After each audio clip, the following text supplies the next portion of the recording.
Underwater engineers found an ugly piece of history earlier this summer. It was the wreck of a Nazi warship off the coast of Norway. The remains of the German boat were first detected by sonar 3 years ago.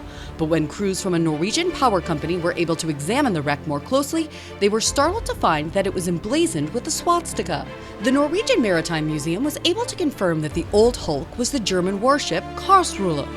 Known as a light cruiser, it plied the seas in the 20s and 30s. It's seen here visiting Philadelphia in 1932, a year before Hitler took power in Germany.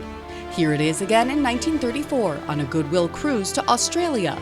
By 1940, however, the warship was part of the German war offensive, landing troops for the invasion of Norway. The warship was sunk in April of 1940 by a British submarine, the HMS Truin. And for 80 years, it sat on the ocean floor, some 1,600 feet down, undisturbed and remarkably intact, until it was brought to light by these new underwater images. This is Inside Edition Digital.